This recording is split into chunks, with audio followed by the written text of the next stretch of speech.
Hello and welcome to the Sunday Superversive Livestream. I am your host, Benjamin Wheeler, and I'm here to talk to Anthony Marquetta. We are back from vacation. I took an impromptu one just because it's 100 degrees in St. Louis and I've got a job that has me driving around outside with a busted AC. I am tired. I am hot and bothered. Uh, but no, I had some questions. I had some ideas that I wanted to go through. We're sorry for missing this stuff. Anthony less than me.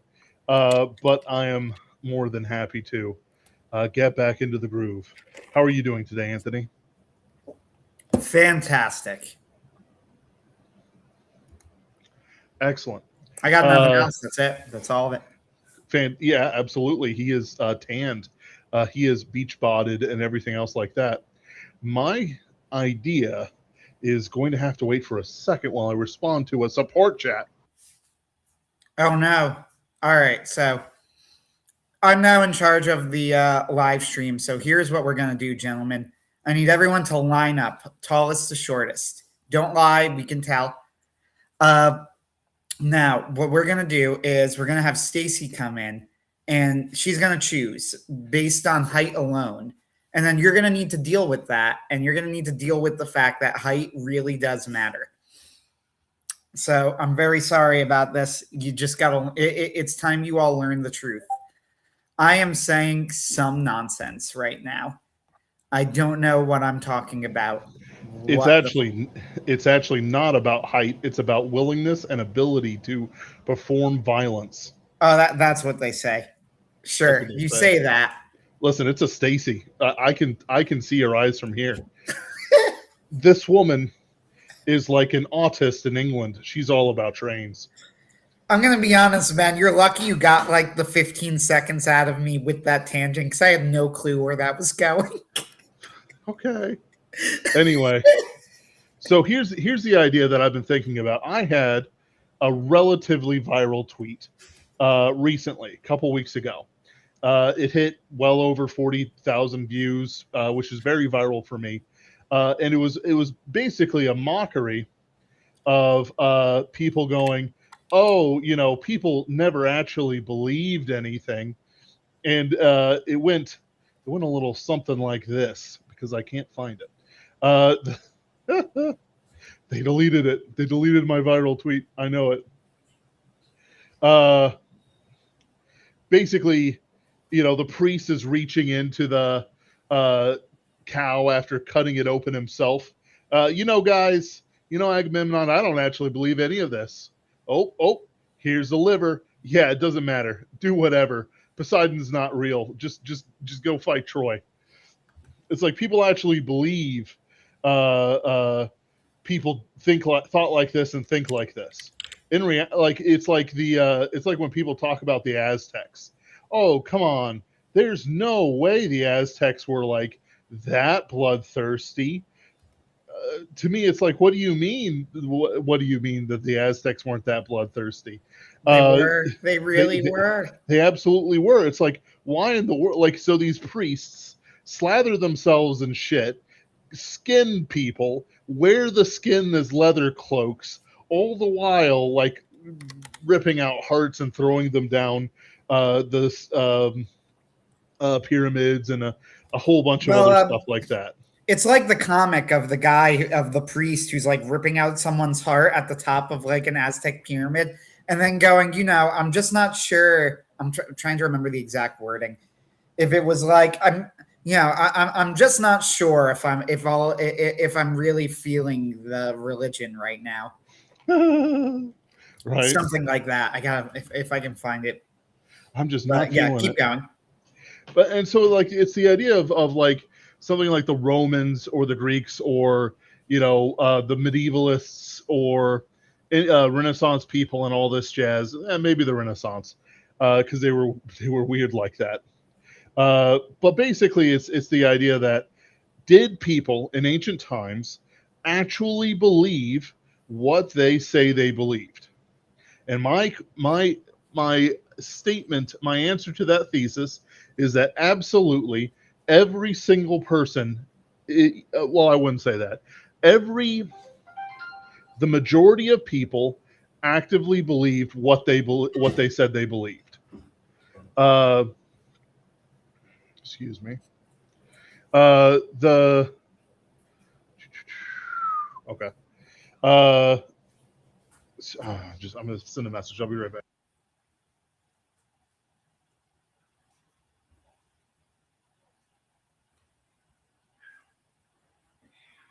Oh no, Ben's gone again. Sorry, No, I'm I've back. been. I'm back. Oh, I'm back. good, I'm back. he's back. So it's like this. The big example for me is Fabius when during the fight against Hannibal. They are in the muck. They have lost Cannae. There are tens of thousands of dead Romans on the field of battle. Uh, for some reason, Fabius decides that it's worthwhile. It is the most important thing to rush back to Rome and make sure the sacrifices are done properly, to make sure that they're right before the gods. This is 220 or whatever BC. Uh, you know, if the Romans did not believe what they said they believed, why in the world did they pause a campaign that was the most, like, whatever the Goths were, whatever the Teutones and the Cimbri and all the other enemies of Rome, none were like Hannibal. And yet, Fabius decided to march his ass back to Rome and reform the religion back to what it should have been. Why in the world would you do that and then also believe it's fake? Yeah, I'm with you on this one, man. Okay, so here's the thing, and this is, I think there is some complexity here. So for one thing, we kind of have this idea: the older pagan religions are not like Christianity and Judaism. This is a thing that a lot of people don't understand. Actually, no religion is really like Christianity or Judaism, except for the religions that are derived from them, meaning Islam, right? Yes. And Mormonism. They're like it because they ripped us off, right? But oh, my microphone. Wait. There we go. Mike is back. All right. So what I mean by that is we have this idea of religion where it's like a body of explicit set down beliefs, and if you don't believe those things, you're not part of that religion. And if you want to know what to believe, well, you can use the holy books to figure it out. But this kind of changes, like, okay, we have one surviving real pagan religion left, right? Major pagan religion left, and that's Hinduism. So we're counting Buddhism as a reform of Hinduism, or at least I do. What was that? So I count Buddhism as a reform from Hinduism. I mean, maybe honestly, Buddhism is a tricky thing to pin down as well. But that's another story. And it's not really a pagan religion either. It's more like, honestly, it can be considered an atheist religion in some ways. Would you count the Tao / Confucianism like that? Don't know enough about it to say for sure. The little bit I've looked into Taoism, I think they believe in some form of God. They believe in a celestial bureaucracy, which of course is just visions of hell. But they're Chinese, so they like it. Right. So, yes. You will be tormented by scorpions. Is your paperwork in triplicate? Of course, Grand Celestial Magistrate. Oh, I'm afraid you did not sign here. You will be eaten by tigers before you will submit the paperwork for the scorpions again. Yeah, pretty much. This is accurate. But whatever. Going back to what I was saying, like, yes. This is the point of what I was saying. We have one real surviving pagan religion, major pagan religion, and that's Hinduism. Okay. Read the Hindu holy texts. They're freely available. They are not at all like the Bible. And And nor do they claim to be, nor are they, right? Like, nor are they trying to be. You won't find explicit moral instruction in these books. And you won't find like gods coming down going, here are the rules. Here's what you do. Here's what you don't do. Frankly, you won't even really find like consistent stories, right? Like the gods could be this or they could be that. They could do this or they could do that. What's important is that you do this, right? So if we look at Hinduism as like the last surviving major pagan religion, and then you look back at it, kind of gives you an idea more of what like the Greeks, Romans, Norse, and all those people were thinking when they had their gods. And what they were thinking is what extent of the stories that they heard were true. Well, I think if you were to ask them, they would shrug and they would go, well, who knows exactly how much is true, right? Like Zeus is clearly the king. You invoke Artemis for childbirth. They claim she did this. Now, I don't know if she really did, but it certainly seems like she did, right? I know Zeus is true because every time there's a thunderstorm and I rush out with my sword to fight Zeus, I get struck by lightning. Yeah, and I know that there's a bit of a joke there, but I also don't want to mock the ancients because I think that they were onto something. I think they're right. Yeah. You know, I think that they're correct. I think that the gods are real. We've had this discussion before, so I'm not going to rehash it now. But yeah. I 100% believe the gods were real. So, keeping that in mind, like if you were going to have this sort of if you were to talk to them about like did Hades really kidnap Persephone, they would probably shrug and they would go, well, I don't know if it went down exactly the way that like Hesiod said, right? But I don't know if that story is even in Hesiod, just as an example. Hesiod was a little horny. Right. But, you know, the seasons clearly change, so obviously something happened. And then you might get a person who goes, well, I don't really believe in it. And then they go, well, okay, you don't like, so what? You go, I think it's probably just all nonsense. I think it's all natural, just like the atheists today. Go, you're still going to leave out the sacrifices, right? And they go, yeah. They go, okay, good. We're cool then. Like, just, you know, don't piss them off. It's like, well, I don't think they're real. It's like, yeah, but do you want to cause a riot? Number one. And number two, what if you're wrong? And what if you're wrong is like a sort of reverse Pascalian wager thing that people took seriously of like, I mean, I don't think the gods are real, but I might as well. Like, the sacrifice is a small thing. It keeps people happy. And who knows if they are real, I would rather be in their good graces than not. Right. So all of this is to say that these stories about the gods, which like, the Greeks kind of reinvent them every 200 years or so and have different versions of the stories. Homer gives Aphrodite's parents, and then you have the stories in way later times. I think Ovid has her like coming out of the sea foam from Uranus's cast off balls. This is real. This is true. It's also very funny because in Percy Jackson, they have Aphrodite go, oh, you're from like the cast off essence of Uranus. And I'm like, that's a nice family friendly way of saying balls, Warden. It was his balls, but whatever. So, like, the Greeks do this because, to them, it was like the gods are clearly real. There are stories about them that we're using to like explain things. Which of them are exactly true? I don't know, but some of them obviously are, and they clearly tell us something about the gods and their personalities, and the priests are clearly communicating with them, and the oracle is clearly getting real oracles, So, and people who go to Asclepius's temple are getting healed. Yep. Well, it's like with the oracle, like she doesn't need to be right all the time. She just needs to be right the right number of times, if you get me. Like with Pyrrhus, it's like a great empire will fall. Obviously, we view that as a cop-out, but Pyrrhus was like, oh yeah, I'm going to win. No sense of dramatic irony or anything like that at all.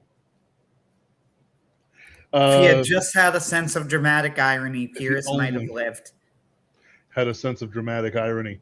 Uh, but it's like one of those things where, um, if only they had playwrights, they had irony. We know they had irony. It was not like it's evolved tech. You can't have irony without the internet or something. But it's like with Pyrrhus especially, like, yeah, the oracle was actually accurate. All the kings and so on went to the oracles before wars and other things like that. It was a noted ground for truces.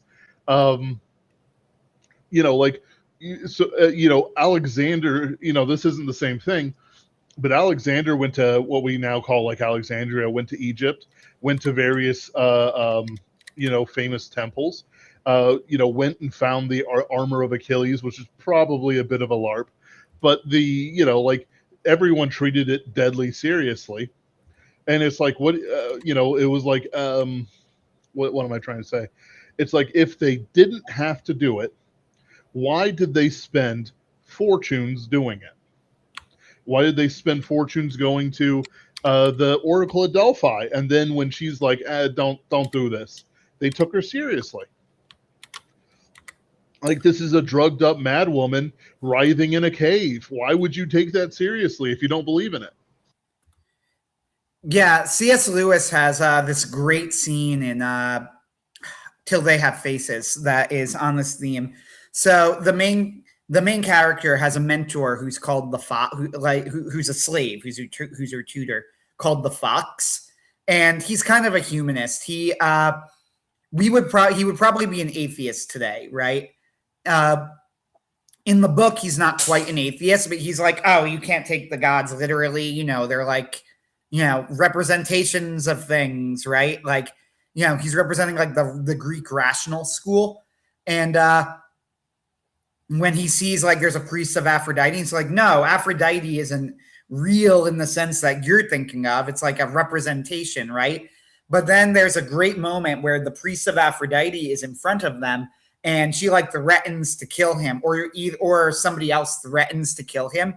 And then she said, I knew in that moment that the Fox was completely, which is the name of the mentor, that the Fox was completely wrong, because they like ran to kill him, and he just stares them down and is like, you could do what you want. The goddess, I speak for the goddess, right? And it's like he very, very clearly, wholeheartedly, like he wasn't lying. Like the Fox thought he was some sort of fraud. Like he's very obviously not. He clearly and wholeheartedly believes this. The Fox is wrong, right? If only I was a Christian man and I could determine whether these priestesses of Aphrodite actually knew what they were talking about. Yes. Yeah, the Till We Have Faces is a really fascinating book because, famously, Lewis conceived of it when he was an atheist, and in his original version of the book, the gods were the bad guys. But then by the time he finished the book, Orul was the bad guy, and the gods actually come out of it kind of looking good. If that, it's hard to explain. You would need to read the book for it to really like make more sense. than Aphrodite usually does. But no. Yeah, but what I mean is, like, Orul blames the gods for all of her problems, and then it's very, very clear by the end of the book, and one of Lewis's all-time greatest scenes, that it wasn't ever really the gods. The gods didn't cause the problems at all. It was Orul. It was the protagonist. Right. It was her. It was all her fault all along. Yeah. But what's interesting is that Lewis conceived it as, well, it's the gods who are in the wrong. Yeah, she has this amazing moment where she puts the gods on trial, and when she reads her accusation, the accusation is she finally gets to speak her complaints against the gods, but she just starts repeating how they stole Psyche from her, that she was hers, all hers, and that they had no right to take her because she belonged to her, and that she wanted to possess her, and that they took her only happiness away, and she just repeats this over and over again. And then the fox tries to defend her and is like, look, she's weak. And then the gods cut him off and go, this was not an accusation against a rule. We were the ones on trial. And you go, you don't need to defend her. And then she just leaves. It's a great scene. But this gets into what we're talking about, right? And the reason it gets into what we're talking about is because as Lewis is making clear, like, to act like these people don't believe in the gods makes so many of their actions nonsensical. Right. Which is of course what I've been saying through a mocking gaze. It's like with like people like Lycurgus and others, who show up throughout history, who lead reformations of religion and of the state and so on and so forth. There has to be some sort of understanding that they are allowed to do the things that they are doing, either through force and main and will, or through some other power. By what authority did Numa Pompilius reforge the Romans from the tribes to the city? Even more than Romulus did. Why for did Lycurgus make the Spartans, or for that matter, God make the Israelites? If even for like the Israelites, we see this constant cycle of belief and non-belief. To be clear, the Israelites fully understood that God could do things. He, had the pillar of fire by night and the pillar of clouds by day, or whatever it was. He had, fed them in the wilderness, the 12 plagues, which were direct attacks on the Egyptian gods, which apparently they believed enough for God to feel necessary to directly attack, like a sniper rifle bullet, through, like the Nile and the person of the Pharaoh and other things like that. They had all these stories and they believed, and then they didn't believe anymore. But the thing is that it's not like they stopped worshiping gods. It's that they went after other gods. They firmly believed that they had to believe in some gods or other, and it usually meant the gods of their conquerors. And ironically, after God's like, I'm not going to help you if you guys won't believe in me. Okay, well, we're going after the Ashtaroths, but you've seen what I can do. I'm constantly calling after you, and it's like, no, they played the whore before these foreign gods, which, again, God humiliated the gods of the Philistines when the Philistines took the Ark of the Covenant after it was brought out unjustly. There's 1,000 examples in the Bible of a cycle of God showing his might and power and love and majesty, and then the Israelites in the third generation going, nuh-uh, I don't want to believe this anymore. Like David saw it. Solomon understood it, even though he was led away to foreign gods, but he built the temple, and, I assume high priests died because they had a system where if the high priest died, he could be dragged away through a rope around his foot or toe or whatever it was. These things that are mentioned in the Bible and other places, must have a reason, must have an existing thing for it. And by contrast, the pagans of today, they might make their devotions to their, Thor statues, we'll say, to be denigrating.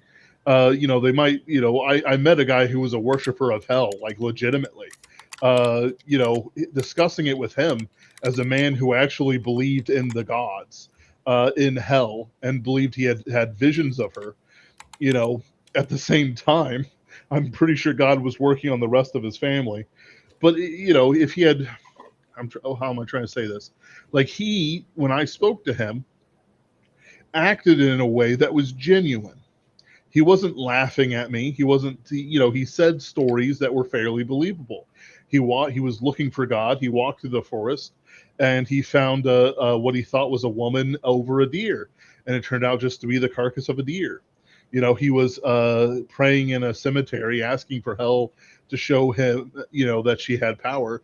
And his dad had to be hospitalized and nearly died, except that apparently he in his sickness he turned to Catholicism, and became a Christian and so on and so forth, and became healed. So clearly there's some counterplay going on here in a way.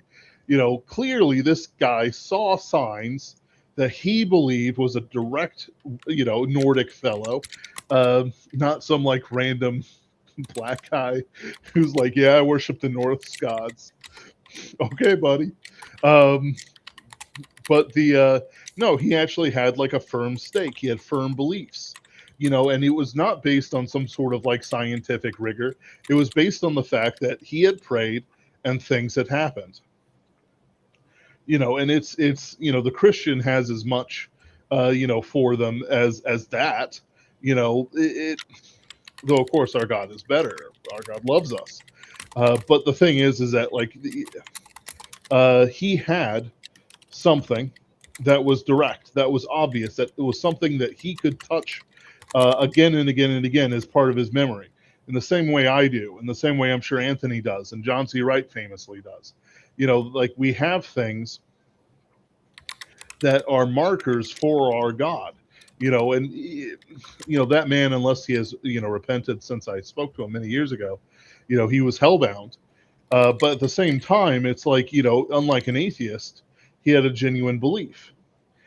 For others, especially those in like the vitalism movement and other things like that, what when I say what do they believe, I don't mean it in a mocking way. I mean it in a very clear way. By what authority do they have these things? If it's youth and light and love and beauty, these things fade, except for love. And beauty turns into something on the inside, as age goes on. There were these two women fighting at my bar. One I could tell, really cared for her family, and the other one, had the puffy face of somebody, who was envious and wrathful. These things are obvious. I'm rambling on a bit, but what I'm trying to say is that there's obvious signs that even though we cannot scientifically define them, they do arrive and they do define belief. And if they didn't exist, I don't think we would have had belief in the first place. Yeah, I agree with all of this. Let's see. Do I have anything really to add? I read recently Gene Wolfe's Latro in the Mist. I don't know if you've read it. I found it fantastic. It's easily my favorite Gene Wolfe book. I thought it was really, really good. And it is about the main character is a veteran of the Battle of Plataea. And if you know your Herodotus, that is the final battle of the Persian War, right? He fought for Xerxes' side, and he gets injured in the battle in a way that gives him retrograde amnesia. But so he doesn't remember anything after one day, but it also gives him the ability to see and communicate with the gods. And they periodically show up throughout the story, and it's very interesting the way there is a character who like meets with Latro and basically interprets everything that happens in an entirely secular way, right? Like he's talking to Latro, and he even gives Gene Wolfe himself like an out by having him go like, also the wound, the arrowhead or whatever, or that's in your head, like over time it might dissolve and you could heal and get some of your memory back, right? So even though I'm pretty sure that doesn't actually end up happening in the series because it only it didn't really end properly, sadly enough.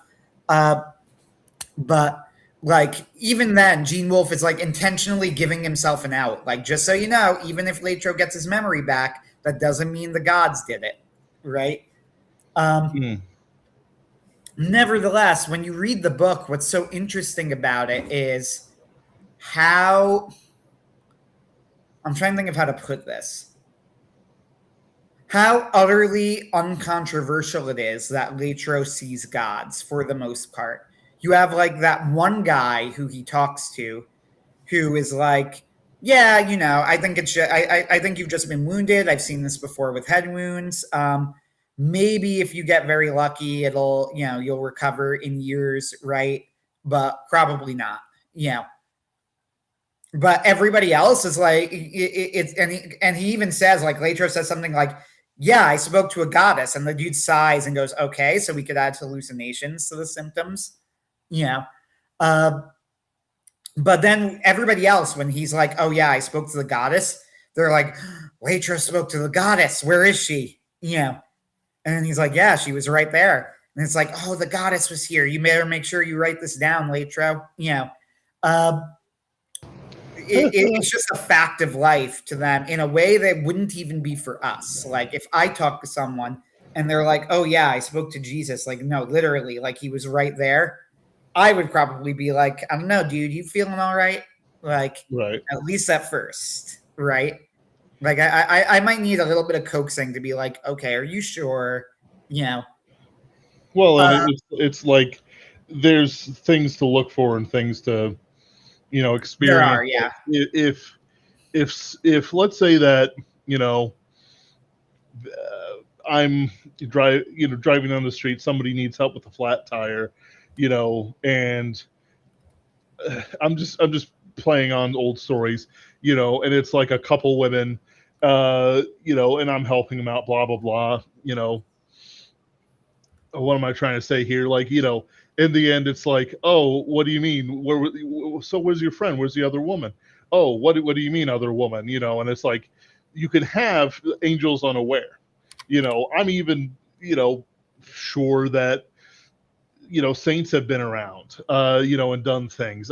Maybe not as much as say angels unaware, but, I'm not going to deny God anything. But the thing is that like it doesn't really the visions and so on that I trust are fairly personal.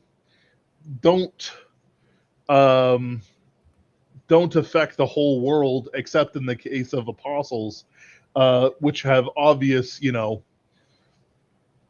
authority to do so. Like with John and the Book of Revelation.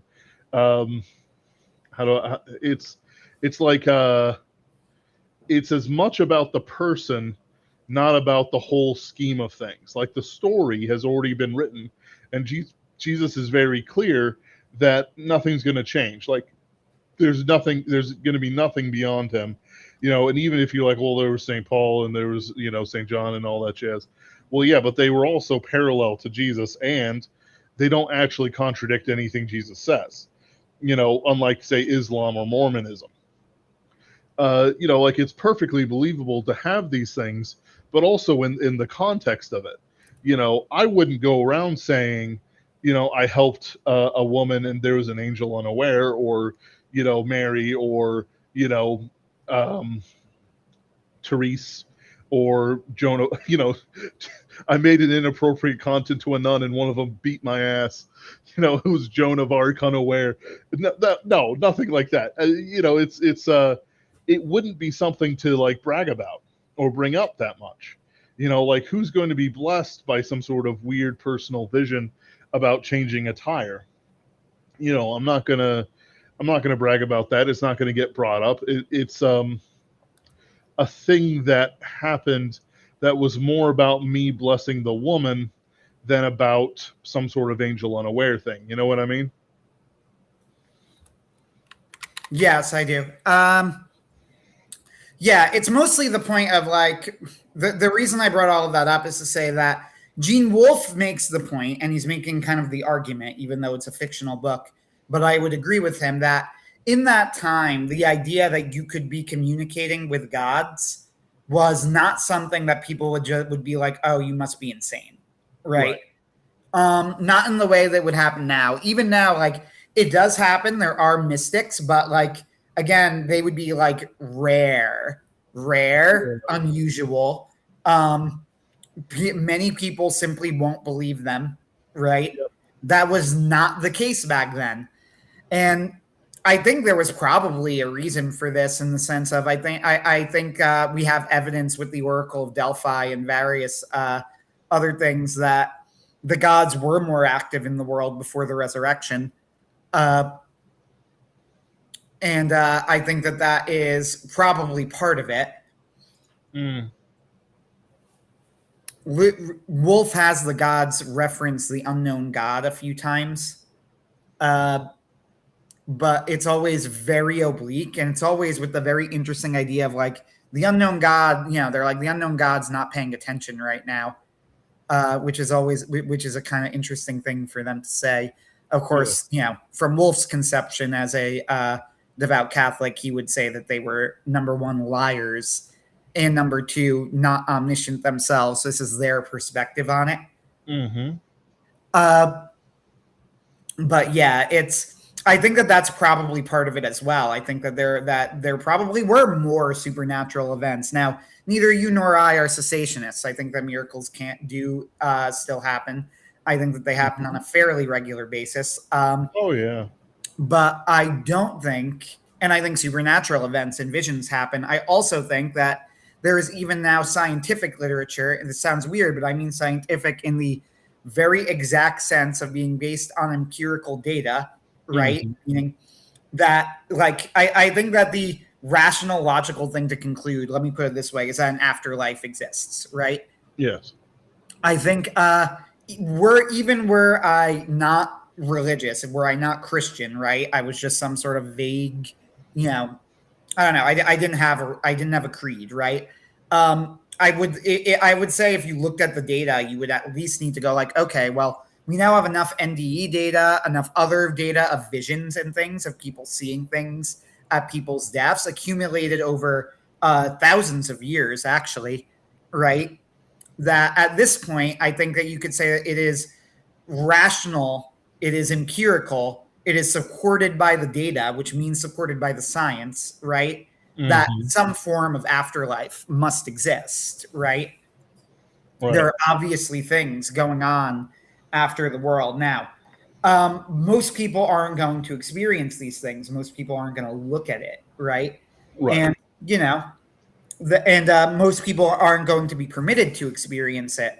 And that's just how it goes, right? Like Most a lot people of people will, but most won't. Most people can't handle it, and I'm trying to be nice here. You know, like they would freak out or perhaps make it something that it's just not. Like I've seen miracles, and I'm not, you know, some sort of charismatic. You know, I'm not going to say, "Oh, I've seen the miracles." You know, Yeah, that really has. And I've mentioned this before, but my experience has been a little bit odder in that, as far as I could tell, like I have lived a religious life that is very mockable by an atheist, right? In the sense of like I can go around and go like, "Have you ever seen a miracle?" No, never, not one. It's like, has God ever spoken to you verbally in a way that would clearly be undeniably the voice of God? No, it just hasn't happened. And then you go, okay, so like, then what? And yet, there have been things that have happened around me, is the best way to describe it. People who have come up to me and said that I was the answer to a prayer on 3 different occasions. Some of them fairly specific. So, and also, I think that the Bible itself is clear about this. You know, Paul. I think it's Paul. The heavens declare the glory of God, right? Like, I think it's very obvious that God exists. But what that means, like practically, I'm thinking of how to put this. Yeah, it's hard to. It's difficult to say. We live in this modern rationalist age, but the Greeks, the Romans, right, the Norse, they didn't, and they might not. Maybe they didn't because they were wiser. Maybe they did it because the gods were more active, but they didn't. It's also worth noting, fascinatingly, Matt Fradd makes this point. He's interviewing an expert on the Crusades. And they said, you know what's fascinating is that both sides of the Crusades attributed all of their successes and all of their defeats to divine judgment. Like at all times. Like if the Christians won, which the First Crusade he makes this point, like it was a basically a miraculous victory, right? Like Yes. it was insane that they were able to accomplish everything that they did. It was a total. The First Crusade is really the only crusade that you could really say is like a total and unmitigated success. Yep. And everything was ready for it. Everything aligned. It yeah, was just right. and even that, they go like they were vastly outnumbered. It was like, all sorts of things, and they miraculously win. They said like both the Muslims and the Christians said this is divine judgment, right? Mm-hmm. Like, and they were both convinced of it. The Muslims were like, well, we must have done something wrong. We must have displeased Allah, right? And then later, in the later crusades, when the Christians didn't do as well, I think they had one other successful crusade, which was like the fourth.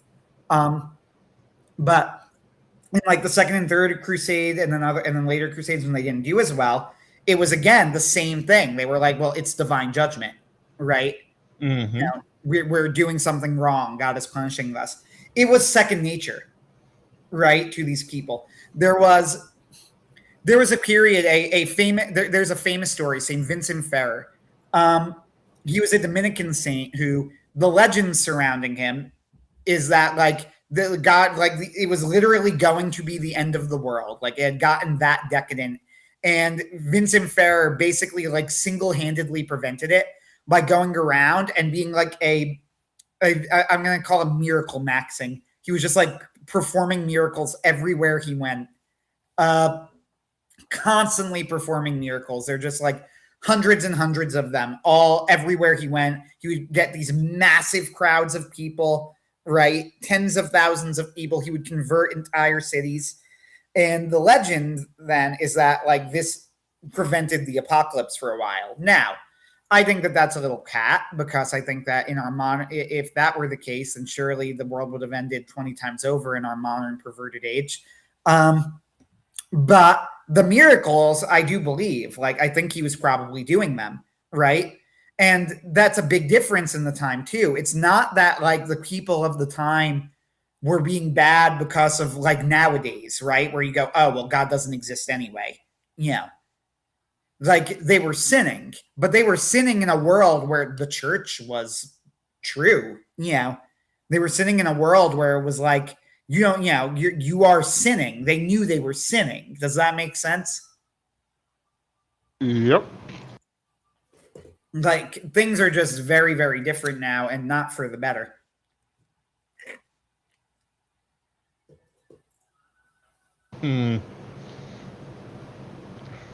There's one second. Oh no, Ben's gone again. Nah, something just caught my throat. Got it. There's sometimes I touch on like art communities, and they're always decadent. Which, I mean, what are you gonna expect? If they're not explicitly Christian, they're decadent or they're stupid. And by stupid, I mean like they'll be like, oh well, it's not about the art; it's about making money or something like that. But the decadent ones, it's always interesting to me because they'll like have a beautiful woman, basically naked, hanging from the ceiling like a chandelier in some sort of BDS gear, and like nobody's enjoying it. Like we have pictures of Epstein and Clinton in a hot tub together, smiling their asses off. Probably just like sex murdered somebody or whatever.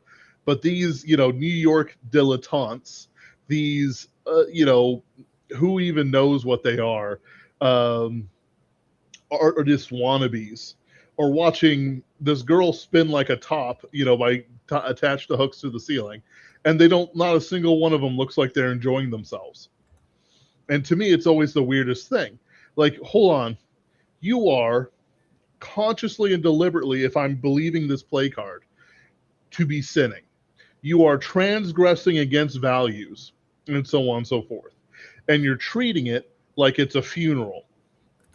And again, I will remind everyone that people are seriously sitting there, seriously watching a half-naked woman be dangled from a ceiling, in some sort of like weird leather BDSM thing. And to me, it's always the weirdest thing. Like, what do you mean? Like, you're choosing to sin. You're choosing to transgress against God's values. That is your stated goal. Why are you miserable? But the arch Satan of our generation, excepting, of course, Satan himself, is having the time of his life all the time, or was, or maybe not. Who, and to me, it's always a weird and ridiculous thing. Not only do these people hate the gods, hate God, and want to deny he exists, but also they transgress against God, and then they have the gall to not even enjoy any of it. It's always very strange to me. It's like, well, no, I said enough on that, but it's like if you were to taunt, if the Greeks were to taunt Zeus, he could strike them with lightning because they would have to like actually be out in the thunderstorm. But also, like if you look back in the Bible to Elijah with the prophets of Baal, right? They are dancing around, they're cutting themselves, they're screaming, making promises, all this stuff. And Elijah's like, maybe he went to the bathroom. Maybe he's distracted. You should scream louder. It's kind of like that, except without the pomp and pageantry. Like the modern sinner, the modern pagan, doesn't even have the enjoyment of Agamemnon, having married the sister of Helen of Troy, Clytemnestra, and having kids with her, if you get me. Mm-hmm. Or with something like Hector and Andromache, something more noble than whatever Agamemnon gets up to. There's normal and natural ways they're going through things, and it doesn't seem forced or not enjoyed or not genuine. Whereas the scenes I've seen in some of the art communities have never felt genuine at all. Ironically, I know I brought this up again, but it's like the people who went to the island, actually seem to be enjoying themselves and their horrifying sin that deserves God's judgment upon, quite frankly, the whole nation. More than we already do with abortion, and only by the love of a loving God that we are forborn from that terrible, obvious judgment. I do believe he does irony. I don't know. What's up? No. I think you brought up Iphigenia and Agamemnon. I think it's also interesting when we're talking about like what the pagans really did and didn't believe. Mm-hmm. That's actually a very interesting story to discuss on this point, because it shows that these things, even then, like, we think of the ancients as so much stupider than us or so much more simpler than us. It was very complicated, even with them, right? Yep. Like, because it was necessary but complicated. It's it's a very difficult question, and it's a question like that doesn't have an easy answer of like, what would they have thought, morally speaking, of what Agamemnon did to Iphigenia? And the answer is, I think that various Greeks at various different points in history would have simply disagreed, right? Yep. Like, was he justified in killing Iphigenia? Well, on the one hand, he needed to appease the gods; they needed to go to war. Right. The war was a very justifiable war as far as they were concerned. A Greek princess had been kidnapped, right? Yep. Or run off. Xenia had been violated. Yeah. Or run off, which frankly would have been just as bad because they would have had to accept her, which they shouldn't have done, right?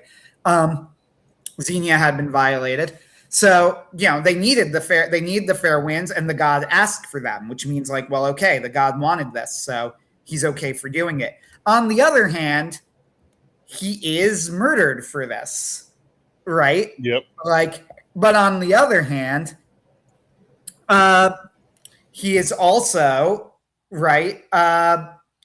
Clytemnestra is revenged for the murder. And then Aeschylus has a trial about this where they debate it out. In other words, even the ancients at the time, to them, it's not like this was a simple question with a simple answer. Right? Like, right. It wasn't, very much not. I think they didn't really know what to make of it. And I think if I had to guess why, it's because in the depths of the human heart, you know that murdering your daughter for fair winds is evil, right? But also, you know Yes. that the gods want it. So what do? Who knows, right? Uh, Megabuster Shepherd says, digging you rocking Wolfwood, Anthony. It's funny you say that because I'm now on a different computer than my normal computer. And I said to Ben, literally right before the show began, I forgot I had the sick Wolfwood picture. Anyway, go ahead, Ben. With Iphigenia, like, it goes back to my joke at the start of the, at that Twitter thread and all that jazz. It's like, oh, I'm like, shoulder deep in this cow. Just do whatever you want. The gods aren't real. I'm still going to sacrifice the cow, though. I'm still going to, be covered in blood and shit and whatever is in a cow's liver 5 seconds after it's ripped out. It's bile. Really, that's kind of the whole point of it. Even if we would never worship the gods, even if I were not a Christian, I think I'd rather be an atheist than a pagan of any kind. Though, to be clear, I'd be a completely different person. I fundamentally believe that, if there is no higher power, there is no morality. If you are a quote unquote good person without a higher power to you, you are simply, doing whatever's convenient for you. It's the crimes of Galahad, except, fuck them. Pardon my language. Mm-hmm. I don't want to hear your opinion. Your morality is literally just you. And it'll be whatever you think it is, based on either politics or whatever, which is normal to a point. But it's like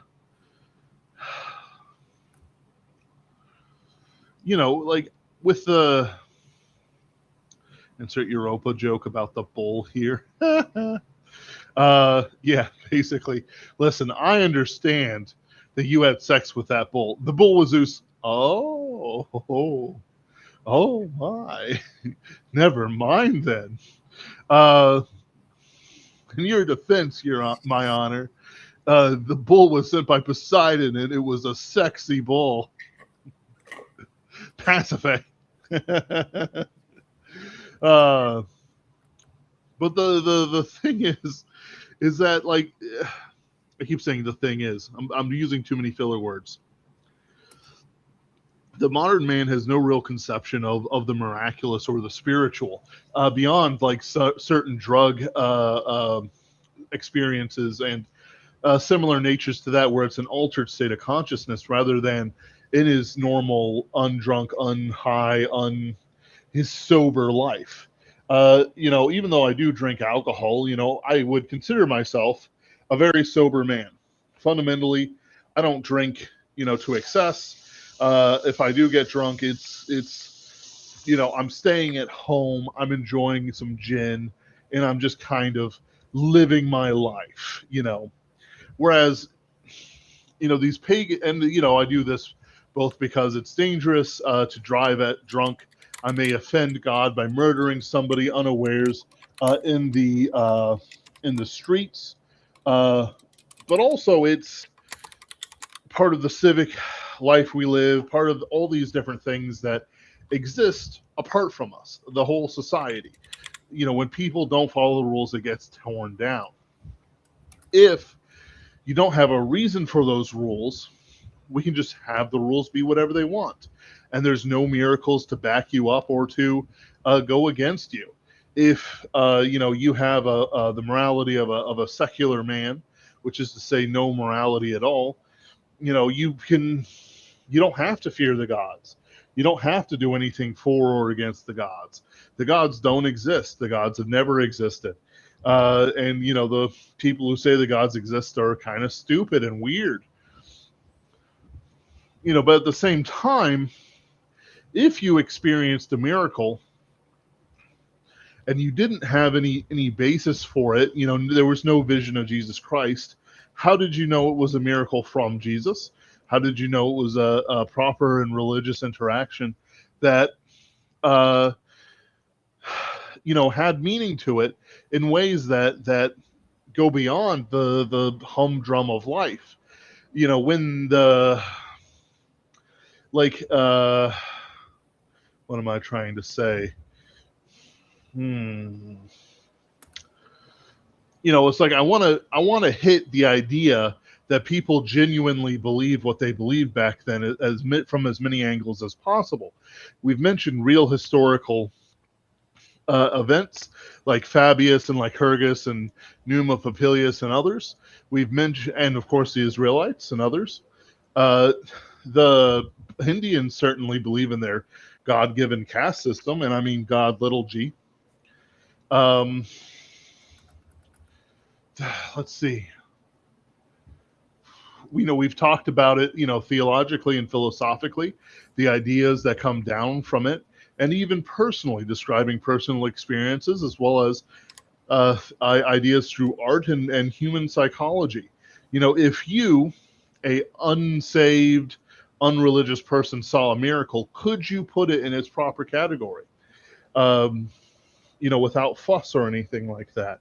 To me, I don't think you could. I think Yeah.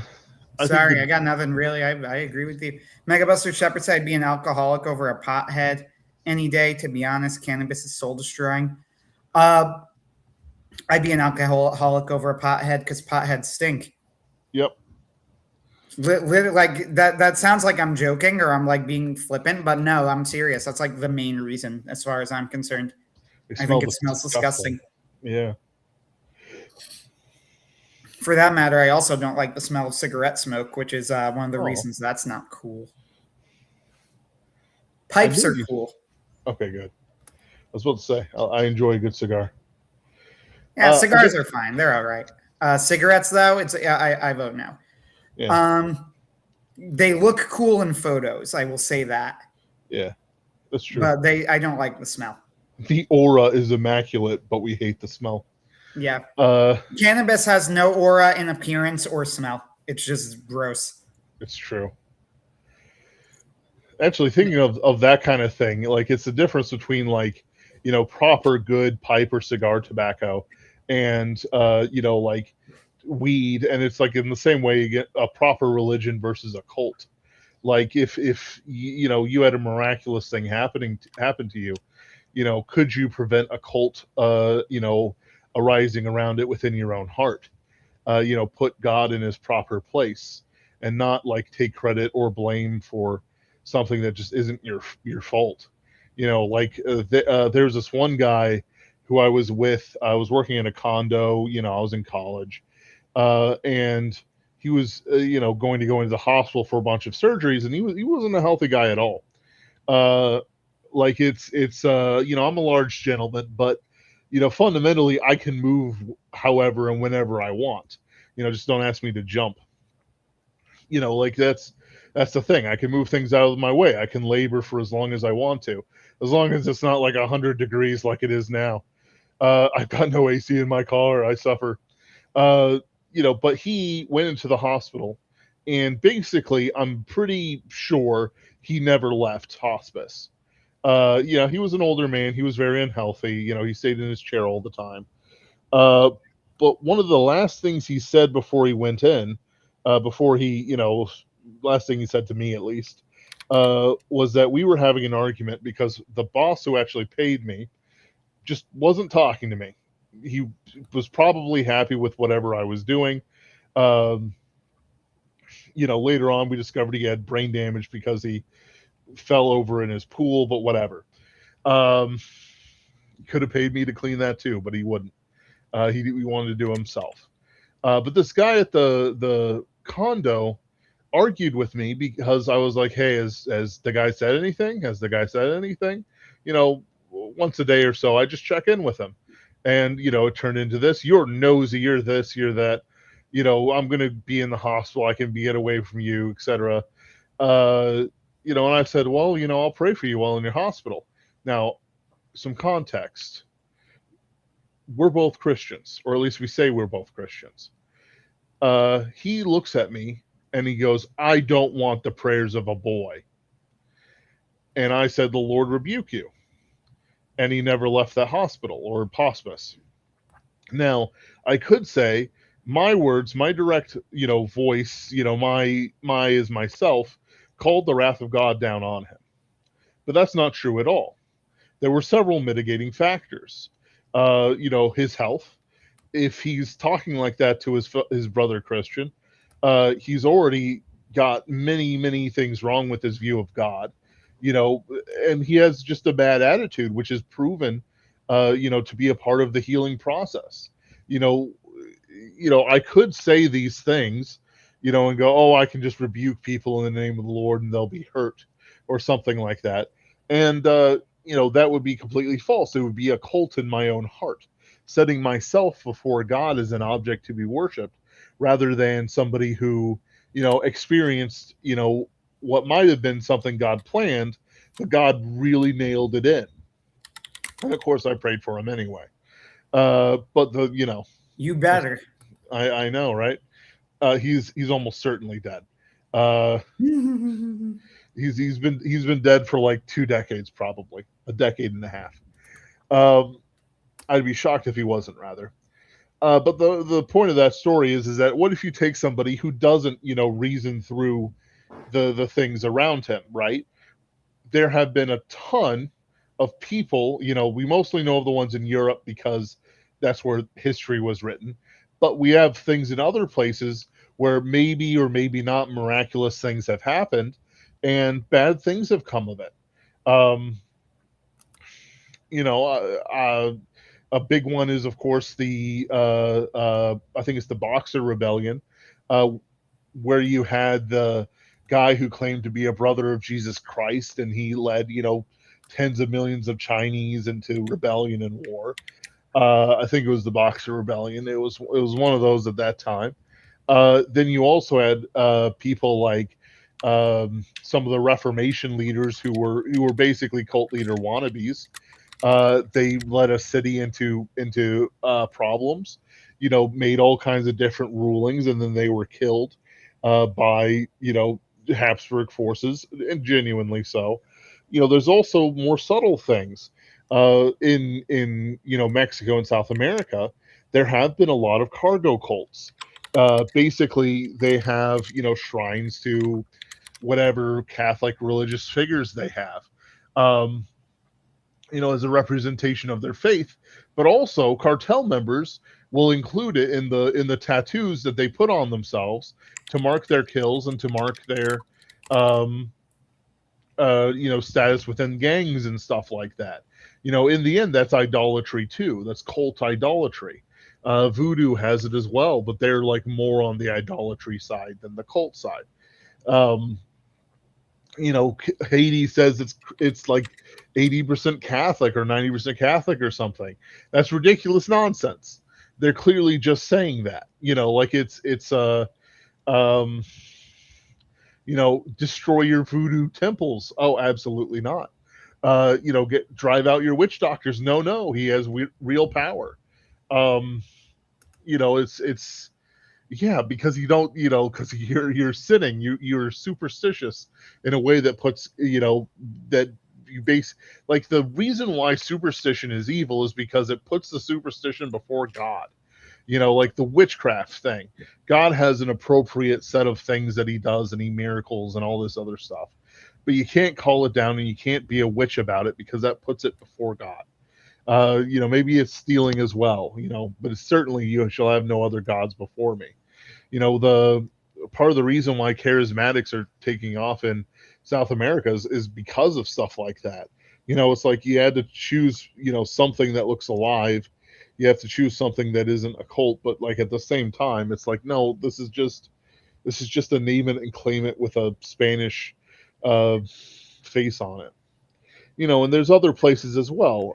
I know a man who was a former missionary to um, well, I'll just say that he was a missionary to not the Samoans, but like an island tribe like them, and they treated Christianity there like a cult, and these are not Catholics; these are Protestants of some flavor or other. Um, where what would happen is, somebody would come in, a newcomer, a new missionary, and oh, they'd come in and oh, we're in the house now and we're playing guitar and we're singing praises to Jesus, and then 8 hours later, you're in the jungle trying to keep this guy who was previously leading a sing along about Jesus Christ, keep him from murdering his wife for basically no reason. It's it continuously devolves, the more primitive you get, as well as how far away from genuine faith do you get. One of the great travesties, I think, of the conquistadors taking over Mexico was that the monks they brought along tried to synchronize Mary with the local deities, which again were deities of sacrifice and blood atonement, but like blood atonement forever, not once for all. I just don't think And by the way, this was criticized in their society at the time as well. I'm not describing a Protestant tradition position per se.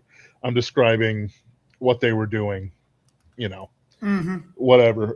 And so it's like, okay, so what can we say about that? Well, if some of the stuff that comes from Mexico is synchronized with old Aztec beliefs, like for example, the Day of the Dead, some of the stuff I mentioned about the cartels and how they Yeah, tattoo Day of the Dead themselves. is actually kind of gross. Yep. And so it's like that comes from something that doesn't spring out of the ground fully formed.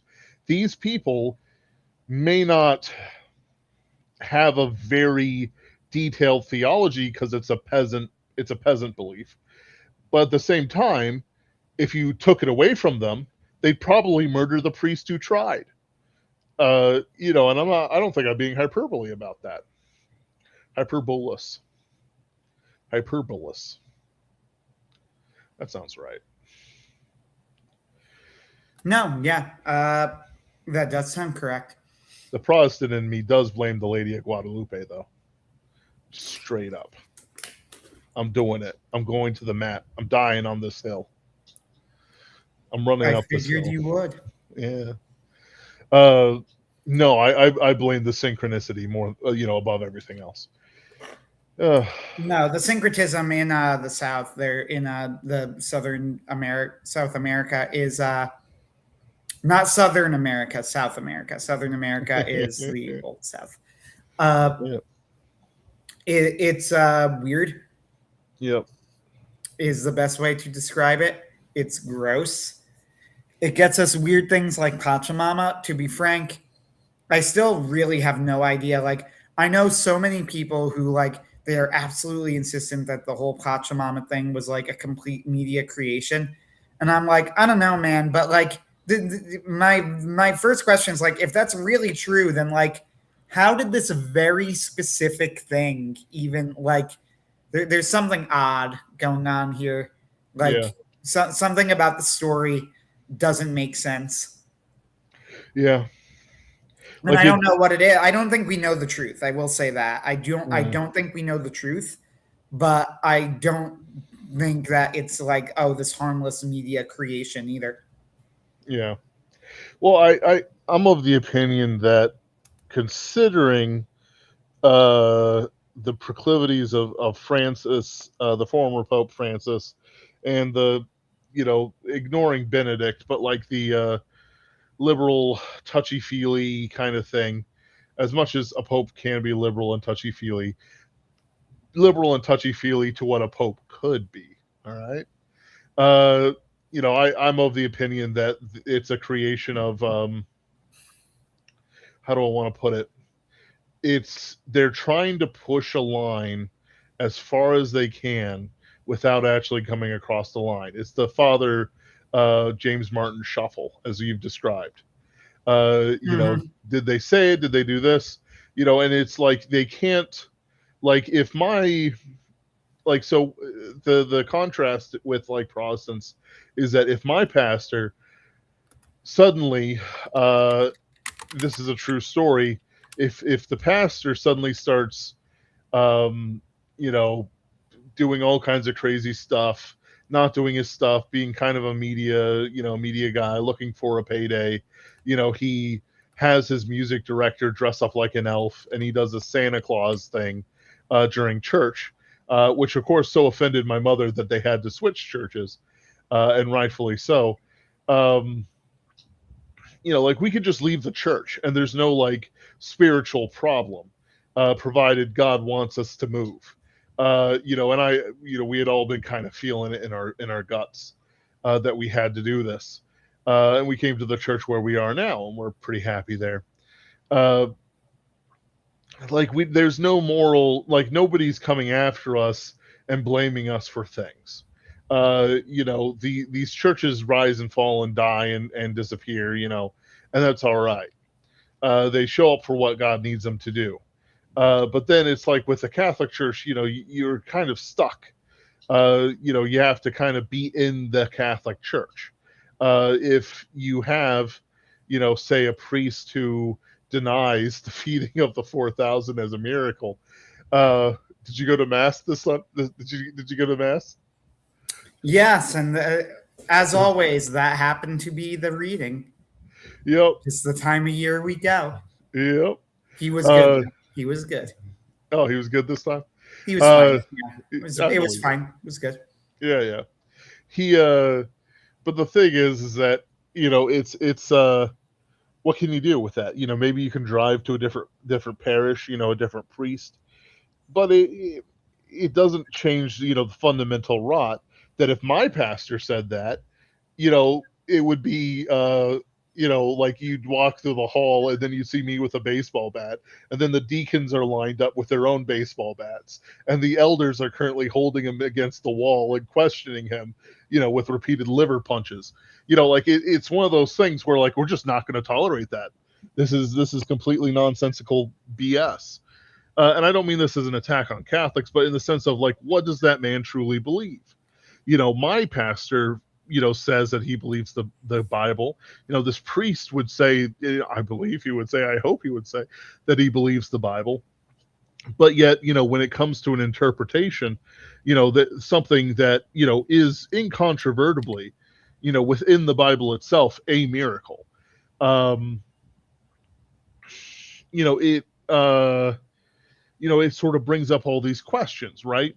Like, if the person doesn't believe in the Bible, why is that priest in a back alley, no advancement, mostly old people and not very rich old people, parish? In the same, like, why is he, if he doesn't believe that anything, like if he doesn't believe in the Bible, in God and stuff like that, why is he in this, two-horse town when he could try for something else? Bless your wife, Anthony. I Tell didn't her I want to said bless you. interrupt you. Bless you, Okay. Caitlin.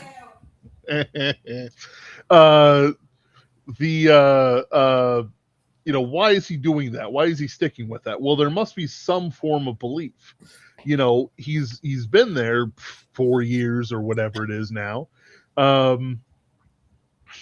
They're clearly not advancing him, possibly because of how he treats the feeding of the 4,000. But in the same way with my pastor, it's like not a big church, and we're always having problems. But we try not to involve him unless it's a disaster. But the thing is, like, it's like, why be stuck there? Well, there has to be real belief.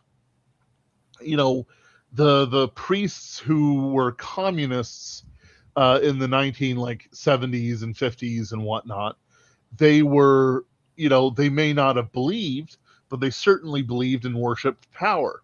And they had goals within that sort of setup. They must have believed something.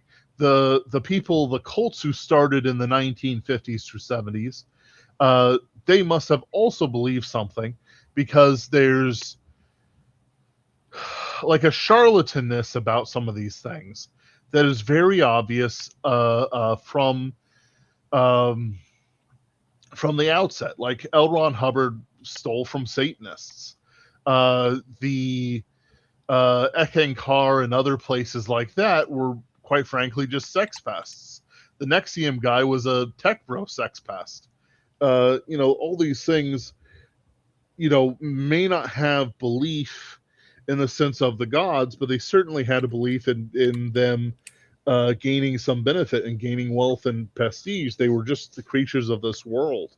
And I think people transpose those ideas of what we saw, again, in the 1950s to now, onto the ancient peoples. What do you think? Uh, yeah. By the way, Megabuster Shepherd says, "I'm with Ben. Throw the statue into the river." You seem to be seeing a distinction between the two of us that is not there. That man was a hero. Yep.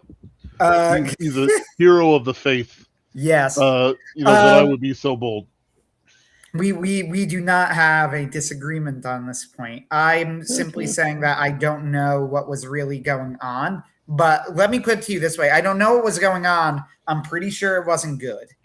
Right. We know what the results were. However, if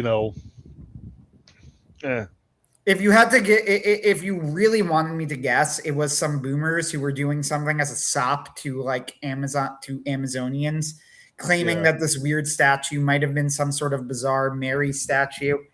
And then like Pope Francis was just like, I don't know, I don't want to offend anyone or whatever.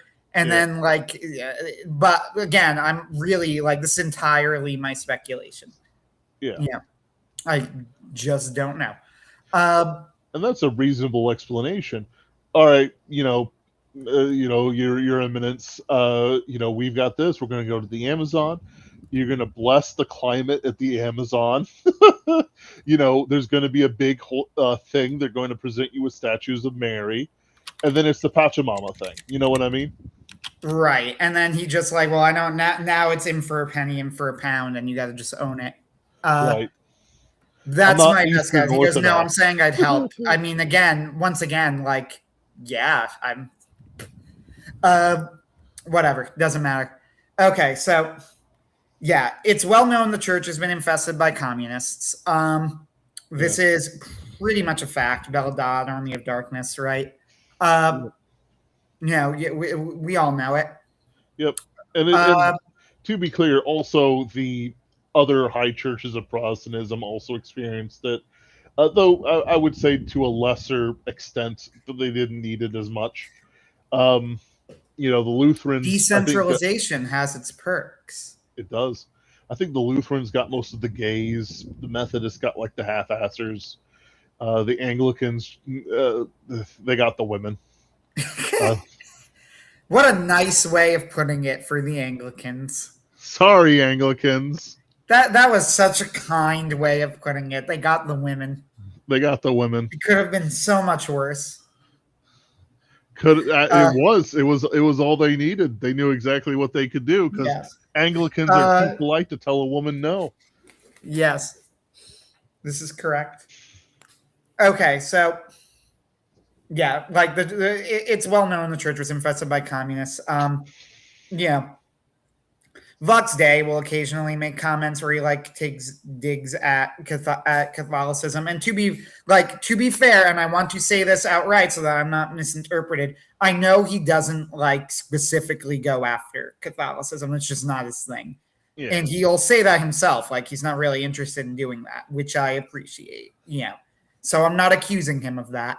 I'm not accusing him of like targeting people or whatever. However, sometimes Vox has like, this is what I'm trying to say. He thinks in a conspiracy theory-ish way, under the theory that, well, this is how the world runs. So if you assume everything is a conspiracy theory, you'll be right more often than not. And from my estimation, the benefit of this is that when you are right about something, you look like a genius, right? Yeah. But when you're wrong, you look crazy. So Vox being a Sigma literally does not care about looking crazy, right? Like it just is not a thing that enters into his mind at all. Like I look crazy. Why do I give a shit what other people think of me? And Vox is one of the very few people in the world who can say that and mean it, right? Yep.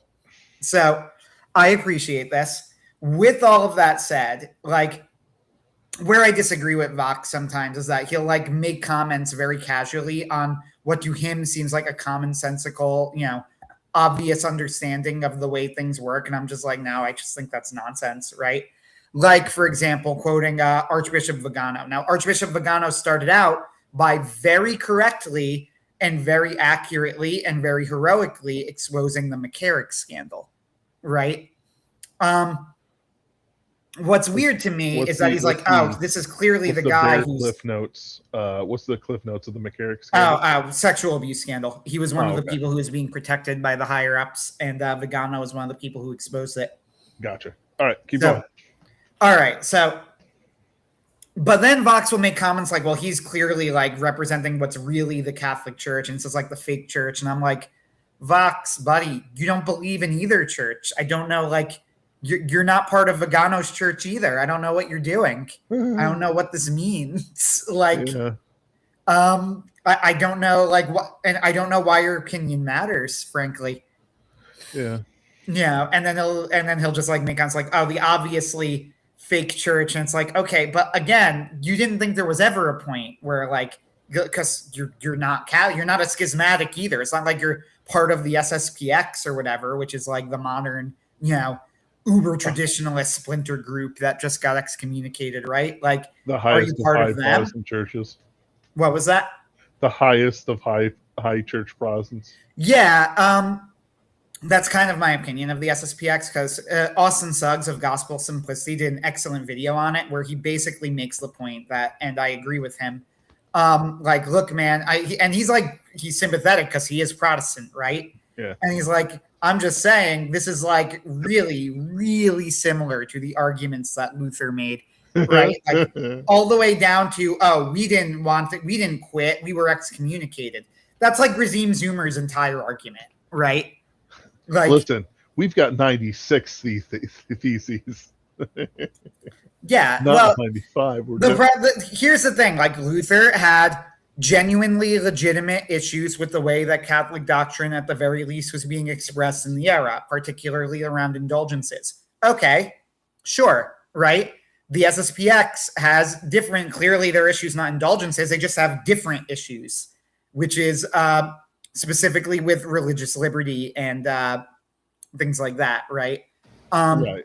Which, as Vatican II put it, Luther had particular issues with the church council. I believe in his case it was Constance. He believed it was contradictory with past councils. The SSPX do the same thing with Vatican II. Just like Luther, they would point out and they would be adamant that they were excommunicated. They did not quit. This is, again, Razim Zoomer's like entire argument. He is adamant about this. I think it's a nonsense argument, to be frank. I think it's like at a certain point, like, what are you supposed to do? Like, you're just not. For it. Yeah, you're clearly. It's not even. I'm even like not even trying to be mean about it, right? Like, you're clearly just not part of the same church. Like, whatever you are, maybe you're right, and you think I'm sure you think you are, but you're clearly just not part of the same church. Like, what are we doing here, man?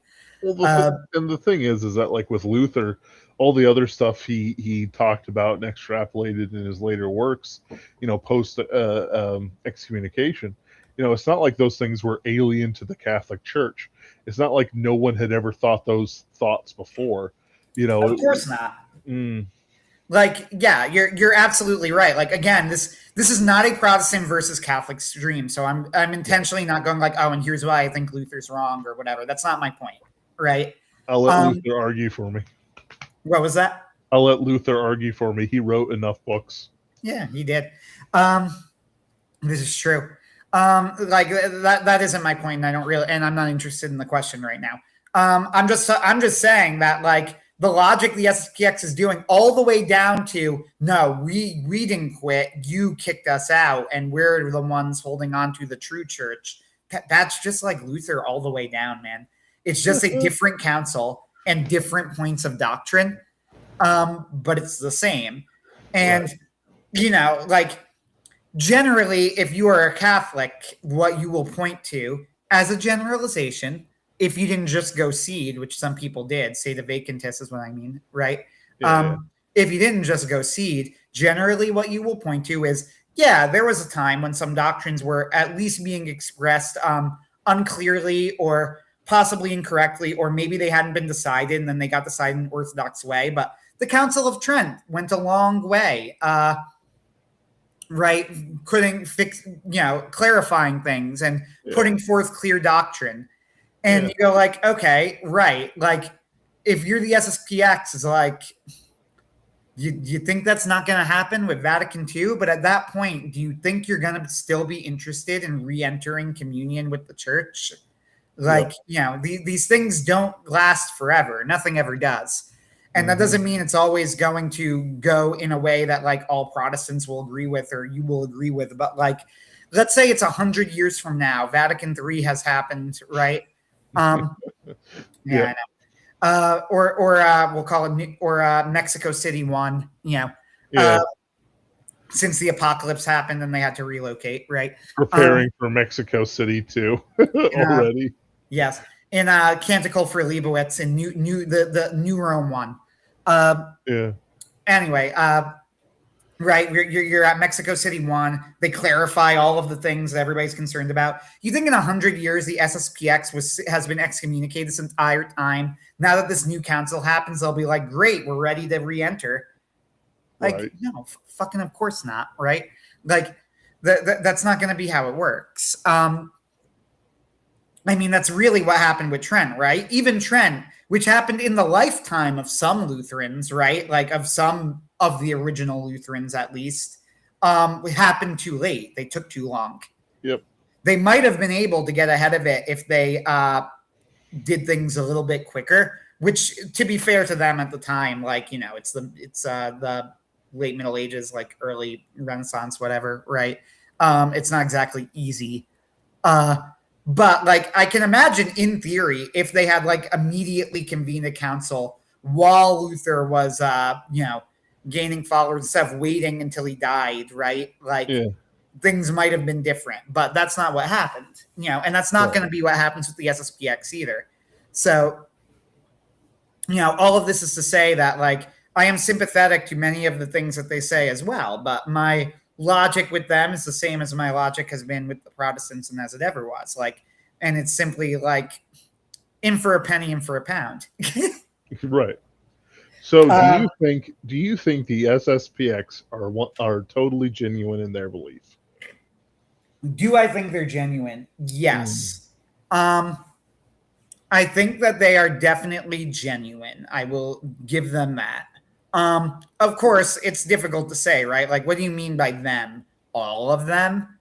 Yeah. I mean, I'm sure not all of them, right? Genuine they're doing enough. it because they want to feel superior, right? See, to me, that it strikes me more as like a cantankerousness and a desire for superiority. Like, I've seen many Protestants do that, like small churches splitting. It's almost always a troublemaker trying to, I guess, have like a mini cult, or he won't let go or forgive something that, happened to slight him. And then he tries to lead the church away. For, people like me, I find that utterly intolerable. And I the thing is that, like, if you were to ask them, they would say that they genuinely believed all this stuff. And then when you bring up things like you should reconcile with your brother Christian, you shouldn't split the church, you shouldn't cause discord, they'll be like, well, actually, he's causing discord because he thinks in a pre-tribulation rapture. Yeah, bud. Like, he's got the verses to back it up. It says here, we're not called to judgment, and the tribulation is God's judgment. I don't know, like, where's the contradiction? And they'll say, well, actually, it's only halfway through. What? Or they'll say, actually, the 144,000 Jews are actually Christians and not, like, they'll have like a whole lot of logic to it that's within their own minds that they quote unquote believe, but it's the standard of belief that changes for them. Whereas if you say, okay, you say you're a Bible believing Christian, and I want to be clear, I'm only really talking about low church Protestants right now. Right. we can talk about some things like what happened to Ryan Turnipseed and others, but in the Lutheran Church. But basically, they'll say one thing, agree to a certain interpretation and standards, and then I don't know if it's hypocrisy or what, but they'll basically change it so that they're just not wrong. And you can't argue them out of it. Like I've said to Anthony and on this podcast, my standard of belief is the Bible, and I will judge my theology based on it. It's why I don't fight on things like the Eucharist. It's some things like some of the things I've heard about, like Jesus sacrificing himself over and over and over again every Eucharistic Mass. I don't know about that. But the thing is that I'm also not willing to die over it, compared to other things that, are more worth fighting over, like, say, the divinity or not divinity of Mary. Anyway, but what were you going to say? Okay, so with the SSPX, like, you want to be careful. John C. Wright talks about this sometimes, like, it's like brother Christians arguing, and then it's like, okay, now we're in an even smaller niche where this is like inter-Catholic arguments, and you don't want to air the dirty laundry too much. But nevertheless, you do want to be honest about things going on. So there's a lot of like inter-Catholic baseball, inside baseball going on here. So what's really going on with the SSPX? Okay, so basically, after Vatican II, the best way to describe Vatican II, the most educated takes on it that I have seen. I've read some of the documents. I haven't read all of them. There's a huge amount of them. So like in fairness to myself. But the best thing to say about Vatican II is that they would put in what you might call weaponized ambiguity at various points. They would make sure that nothing was outright heretical in an obvious way. Or if they would put something that was like, clearly wrong, they would make sure that it was always stayed in such a way that wasn't quite at like the highest magisterial level, so they could technically get away with it. And then that weaponized ambiguity was seized upon by enemies of the church who had infiltrated at that point. Because again, Army of Darkness, Belladad, right? Father James Martin. Dun, dun, dun. What was that? Father James Martin. Dun, dun, dun. Right. And it spreads throughout the world. And one of the big things with this was there was a document called Sacrosanctum Concilium. Very interesting, very notable document. It talks about reforms to be made to the Mass. Okay. Well, if you read the document, they give a series of fairly common sense reforms. Some of them you can maybe disagree with if you're really like persnickety about it, but nothing would strike you as meaning like, okay, we need to completely throw away the old Mass and come up with a completely new one. Well, Pope Paul VI gets in and he appoints a dude named Bugnini, a literal bug man, to do this. Who I've heard people claim was a Freemason, though I don't think there's any hard evidence of this, but I could believe it. Freemasonry is a vaguely disappointing conspiracy. It is, but whatever. Anyway, I've never seen any hard evidence of this, so there is a lot of smoke, but I've never seen the fire. Bugnini specifically models the new Mass on the Lutheran service. And it is rolled out, and the old Mass is almost totally eliminated like overnight, right? Well, in the middle of all of this, you have an archbishop named Lefebvre, and Lefebvre signs all of the documents for Vatican II, right? He was there. So, but apparently, like, even though he signed them as a way of being like, I mean, I guess there's a way you could technically interpret these positively. He did not agree with the way the church was going. He decided to start a religious order that was specifically dedicated to the old Mass, right? To keep it alive. And he's permitted to start it, but then he wants to consecrate new bishops. And the Pope said, no, you're not allowed. You're not allowed to consecrate new bishops because I don't trust you, right? Like, I don't think you're really on board with this project that we have. And he says, well, I'm going to do it anyway. And he did, and they were excommunicated, right?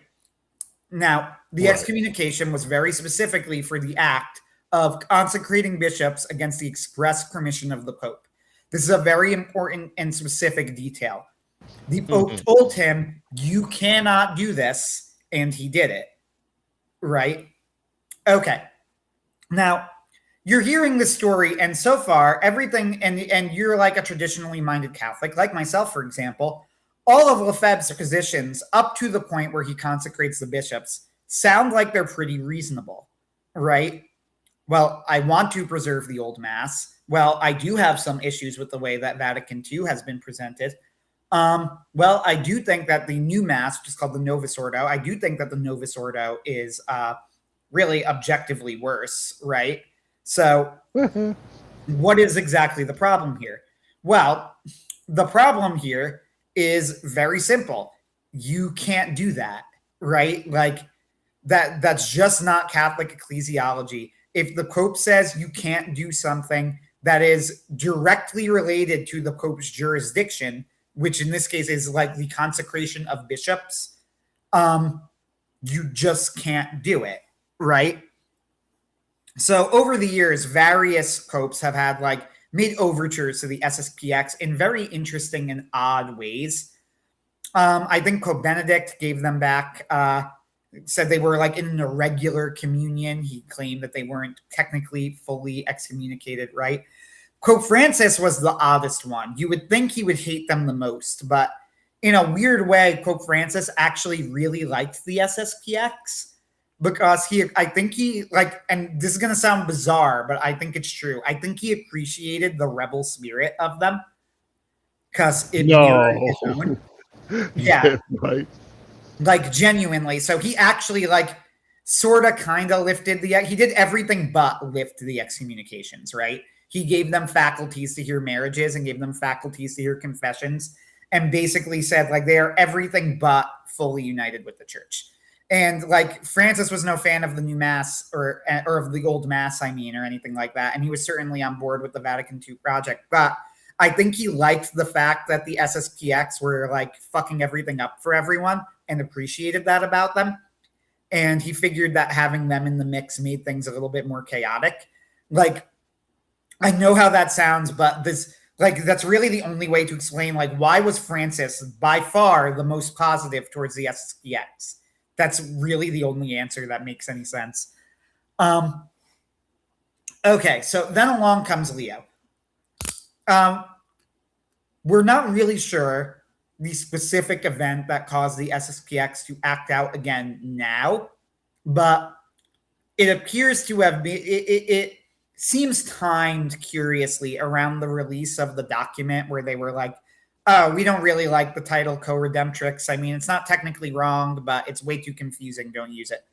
Right? Okay, fine. The SSPX being like ultra traditional minded, they don't like this. You know, they release a statement. And then even though they don't cite this document specifically as part of their reasoning, they go, look, our bishops are going to die soon. Like if we need new bishops, right? And Pope Leo said, well, you can't do that.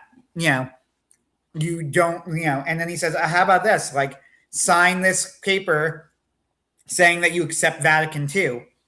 And the SSPX, again, in some ways reasonably, were like, what does that even mean? What am I accepting? Am I accepting every jot and tittle? Am I accepting like only the parts that are orthodox? So I also need to accept the ambiguous interpretations. And they're like, and the Vatican's response, and to be fair, I also get their point, is like, sign the paper and work that out afterward, right? Like, look, it's a church council. Ultimately, in some sense, you're going to need to accept it, right? Sign the paper, work out what that means afterward, but they wouldn't do it. And then the Pope Leo said, "I'm serious. You can't consecrate the bishops." Well, they did, and they got after Francis lifted the excommunications, Leo re-excommunicates them. Right. So that is where we're at. And again, when you hear the positions of the SSPX laid out, it's like, yeah, I more or less agree with like all of them, right? Right up until the point where like there is a difference between, you know, sometimes people will point out that like in China, they consecrate bishops while under the communist government against the, you know, like against the Pope's wishes, that Pope John Paul II famously consecrated bishops under like communist lines without the permission of the Pope. But even those things, and I think the communist one's a pretty big scandal. I'm not defending it, right? But even those things, there is a massive difference between the Vatican did not give us permission to do this, and the Pope said, this is a line in the sand. If you cross it, you're excommunicated. And they deliberately crossed it knowing that that would happen, right? They're two very different things. So I'm like I said, like my whole thing is like, I'm in for a penny, in for a pound. I either accept the paradigm or I don't. Since I accept the paradigm, I have made this decision. I have made my bed. I am lying in the bed. Ultimately, I think that the SSPX, while right on many of their issues, you can't do that, right? Like, and if you think, and I think that in some ways it's like a lack of faith in the church, that you think that it can't be fixed without direct disobedience in the Pope. Now, Luther, for example, would say, well, it is a lack of faith in the institutional church, which I no longer trust, right? Right. What's weird about the SSPX is that they're there going like, well, no, we do still trust them. Like, well, no, you obviously don't. You know, you're clearly whatever you're thinking, like you just don't think that the church, like, I don't know how in any way you could think you're doing what the church wants. You don't. If you want me to say, like, what do I think the SSPX should have done? I think that it's very simple what they should have done. I think that they should have just listened, and I think that they should have just waited, and I think that eventually the winds would have changed, or the Holy Spirit would lead the church in such a way that things would change in the correct direction. Or, like, you know, I'm not a Protestant. If I didn't think that, I wouldn't be Catholic, right? Yeah. Like, I could always believe, but I'm not going to. So that's what I have to think, right? Like, right. Eric Ibarra kind of talks this way. Like, if you know him, he's like a historian, and he basically admits this. He's like, look, you could say otherwise. Like, ultimately, that's kind of what you're forced into as a Catholic. And he's like, and I'm not saying that there's no difficulties as a Protestant. Like, he goes, to be clear, I'm not saying like, oh, Catholics have these difficulties and Protestants don't have any and they have it so much easier. I am saying, though, that you can't pretend that there aren't these difficulties, right? Like, that's simply not honest. It's also not something like, if you pretend that they don't exist, people aren't gonna, like, they're not gonna believe you. You know, it clearly these problems are there. You know, we're not blind. Right. So that's the current situation going on right now. And I think it's sad because I sympathize more with the SPX, but, you know, I go to like what's called a Novus Ordo parish, right? Because I do think that the Novus Ordo, even though it is an inferior mass, is a mass. It's the one that's closest to me. It's closest to most people. It's how most people are going to experience the church. But I also think it is no coincidence that there was a massive drop-off in faith around the time the liturgy changed. Yep. And there's a good, there's like a good contrast between like some of the cults I was thinking about while you were speaking. Like in northern Spain, there's a Catholic knockoff cult that's got this dude who basically proclaimed himself the Pope, and he has, you know, people who worship him essentially. You know, I don't think they actually have any sort of genuine faith. I think they just go up there, get carted around in the fancy duds, say they need more money and donations, and then go back to their Mercedes. Same with that one Indian teacher in Oregon who tried to use a bioweapon on people. The Raji something or whatever it is. You know, like, I don't think he believed it. He just said wise stuff. You know, the SSPX seems to be more, you know, stand on business sort of thing. But when you explain it like, you know, the Pope put a line in the sand and they just decided to cross it, you know, it puts it in a slightly different light, especially since this is less a matter of faith and more of a matter of form. I mean, you know, partially. So half and half. Yeah, part of it is like, okay, what is the distinctive thing about Catholicism? Well, ultimately, the absolute distinctive thing that cannot be found in any other Christian tradition is the Pope, right? Mm-hmm. The Coptic Orthodox, the Oriental Orthodox, the Eastern Orthodox, they share like 99% of the doctrine, right? Yeah. What they do not, especially when you talk about the Eastern churches in communion with Rome, what they don't have is the Pope. So ultimately, it becomes a thing where it's like you're kind of testing the SSPX, where it's like, are you Catholic or aren't you? This is the, here's the question. Like, will you listen to the Pope when he tells you to do something that's within his jurisdiction? Yes or no? Like, and then you go, well, no, there's a loophole. Like, no, shut up. Yes or no? What are you going to do? Right? Like, right. And it's like, okay, then I guess you're not Catholic. Yep. I mean, hey, you don't have to be, right? There are apparently other options, but what else is Catholic, right? Like, you go, oh, it's not only the Pope. No, of course it's not only the Pope, right? That's absurd. Nobody would think. Nobody thinks that. Nobody's saying that. But it's also absurd to say that the Pope is like some incidental thing. Mm-hmm. Yeah, and it's like the one of the reasons I'm not Catholic is the Pope. If my shepherd's a million miles away in Rome or very interchangeable, it doesn't really feel much like a shepherd. But quite frankly, that's not the main reason I choose or change any religion than the personage of the priest over me. Yeah, like there's like we've talked quite a bit, and I'm actually kind of glad to have that talk about the SSPX because it's very confusing based on how they talk and how they present themselves, especially outside Catholic ball. It's interesting. It's not interesting. It's interesting. These guys probably need to calm their butts down and sort of play within the system like the communists did.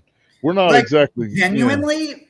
You're kind of right. Like somebody mentioned this where they go like, how does James Martin keep getting away with it? Now, on one hand, this is a real scandal. Yeah, like on one hand, this is a real scandal, right? But there's a deeper question here, which is like, that's a pretty good point. Like Pope Benedict was no modernist. People, the SPX will claim he is. He wasn't, right? Like you'll see some of the hardline traditionalists claiming he was. Like Pope Benedict wasn't. Pope Benedict was clearly was definitely no modern. Like, why did he tolerate James Martin or whatever? And the answer is that James Martin, like all Jesuits, was incredibly good at playing the game, right? And masterful at it. In fact, he knew exactly what to say, how much he could say, when he could say it, when to pull back, and exactly how much to pull back to avoid punishment and to get popular acclaim. He was very, very good at it. Does that mean that he shouldn't have been slapped down? No, he absolutely should have been. But there is a lesson there for the traditionalists, which is you got to be wise as a serpent and gentle as a dove, right? Yep. And Megabuster Shepherd says, my honest question is, why didn't they just become Orthodox? I think with the SSPX in particular, their Catholicism, the fact that they are representing the true Catholic Church is so much a part of their identity. For one, that's one thing. For another, I think that they do have issues with the Orthodox as well. Right? Like, for one thing, the Orthodox are just a scandal. Like, people don't know this just because, like, the Catholic Church has the main character energy. But the Orthodox are just a scandal ridden. Patriarch Bartholomew of Constantinople is like as leftist as Francis ever was, maybe more so. And also, they're much more secretive compared to how Catholics interact with it. Like, you can't read Cyrillic, you don't know what's going on. I think if you were to ask the SSPX, they would say that, excuse me, they believe in the Immaculate Conception, they believe in the Filioque, and the Orthodox do not believe in either of those things. Sure, the Orthodox believe in like the closest thing you can believe. The problem with the Orthodox too, I have to say, I'm going to say something pretty uncharitable about the Orthodox, so my apologies to my Orthodox brothers and sisters who I'm sure are listening. But the Orthodox define themselves so thoroughly in contradiction to Catholicism. It's a little pathetic. Like and Joe Heschmeyer, who is a Catholic apologist, pointed this out. He goes, you know, the real reason that the Orthodox don't want to unite with the Catholic Church, right? And he's like, I'll tell you. And he's like, it's not complimentary. And Joe Heschmeyer is like a super charitable guy. So for him to be saying this, he's like, look, I'm not saying this with any hatred in my heart. I'm just telling you. He's like, it's because if the Orthodox united with the Catholic Church, the Orthodox would cease to exist. And he's like, and what I mean by that is they would just be Catholic now. They wouldn't be the Orthodox Church, right? Like they would just be, they're Catholic now. Yeah. And he's absolutely right. And I think that's part of the problem. Like the Filioque is a great example. I'm not going to lie to you. To this day, I have read books on the subject. I do not understand why the Filioque matters. I believe that it does. I really do. Because so many people are like, no, it has a huge, like on both sides are like, it does make a difference. It does matter. Like, I don't get it. I just don't get it. You cannot explain it to me in a way that makes sense. Because I'm like, okay, well, I don't believe this, but I believe all of the same things about God. What is the difference? I don't understand. Well, apparently it matters a lot. Similar, like the Immaculate Conception. It's like the Orthodox don't believe in the Immaculate Conception. Okay, right. Protestants don't, and they can name why. That's fine. Whatever. I don't care. But like when you talk to the Orthodox about it, and it's like, we don't believe in the Immaculate Conception. We just believe that like if Mary did ever sin, and she probably didn't, but just, you know, if she did, she might have had like a mildly unpleasant thought once. And it's like, you know, you can't rule that out. And then you're just like, what are we doing here? You know, why are you arguing? What is this argument? You know, and the answer to why are we arguing is because they don't want to be seen as Catholic, right? Like that's really the answer. Is, well, because this is a distinctively Catholic doctrine. It's not an Orthodox doctrine, right? You know, so we can't be seen as, you know, we don't believe that stuff. Like, why is the Filioque really important to you? Let's be honest, the average Orthodox in the pew. Well, again, there's one answer. The answer is because the Catholics believe it, right? Let's assume the Gopnik who is currently swaddling a bottle of vodka can even answer that question. Sure. Like, to be clear here too, like if you're a Catholic convert to Eastern Orthodoxy, you need to take two vows. You need to deny the Filioque and deny the supremacy of the Pope. Do you think most Orthodox could even tell you why they care about the Filioque or know what it is? No, the average Orthodox in the pew, and like, and for that matter, even the average Orthodox priest, like again, I suspect if you ask most of the patriarchs, like you put them under a lie detector, you made them take truth serum, it's like, we don't want to be seen as Catholic. That's the real answer, right? Again, like with the Immaculate Conception, why wouldn't you, you know, like, why is this a church dividing issue? Put the truth serum in because it's too Catholic. Because we want our churches to be divided. That's the answer. We want to win. Yeah, we want to win. We're the real church. Catholic Church isn't the real church. We're the real church. And this is our belief. It's not your belief. So it has to be separate. And this is not complimentary towards the Orthodox, I know. And it's a shame because I appreciate the Orthodox in many, many, many ways.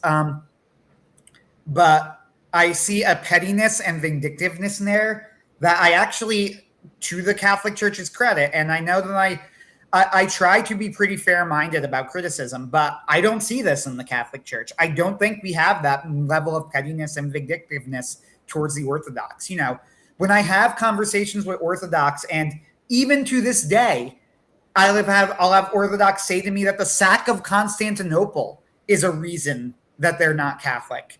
Like, what the fuck are you talking about, bro?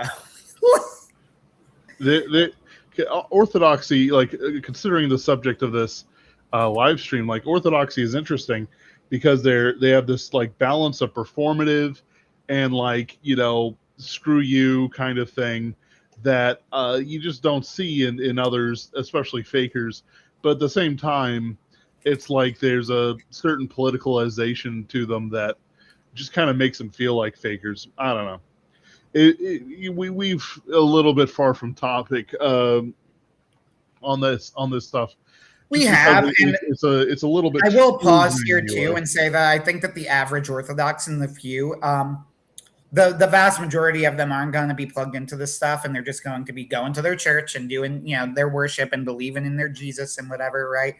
And I think their liturgy is very beautiful, and I can respect that. Yeah. Yeah, but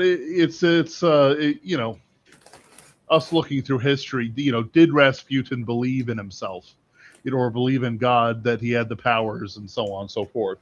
Why did it seem like the Tsarina, why did she treat him like she did? If he was a faker or if he was just looking to get into people's pants, did she believe even if he didn't? Is that the tragedy? But at the same time, you go back there. Why did the Aztecs create these whole productions to kill tens of thousands, and the priests were like, we don't believe any of it.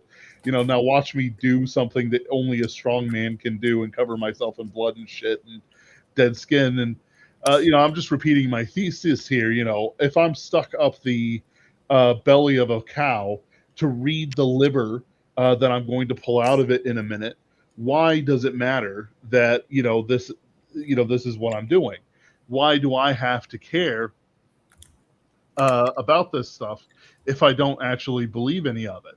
Why did we have a discussion about Catholic and Protestant and the SSPX and all this jazz, casually off the cuff?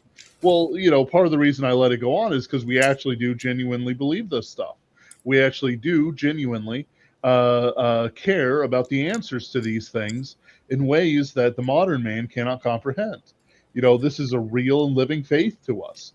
Fundamentally, we are the same when it comes to Jesus Christ, him dying on the cross for our sins, being born again, living that perfect life, being the perfect sacrifice. My pastor brought up the fact, today that, yeah, he didn't sin for 33 years of life. That's crazy. 33 years of life and didn't sin. I have sinful thoughts walking down the street. And I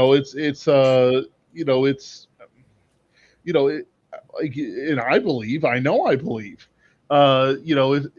It's not about these actions, these outer actions, or anything like that. It's about these interactions, this dedication to the cause. It's Fabius calling off the campaign against, well, not truly calling off, but returning to Rome to reform the religious structure because of all these defeats that they've been having. It's clear that there is a true line of belief throughout all history. And it culminates both in Christ and Christianity, but also in the idea that someday you will believe something as you die. And, it's not going to be nothing. Have anything else to say, Anthony? Uh, I'll mention the last thing. I put out an article recently on my blog, and I don't know if calling it a response is exactly right. Maybe a reaction is better because I don't really have an issue with the article itself, but a YouTuber called Christian B. Wagner, who I like, he's a Thomistic YouTuber.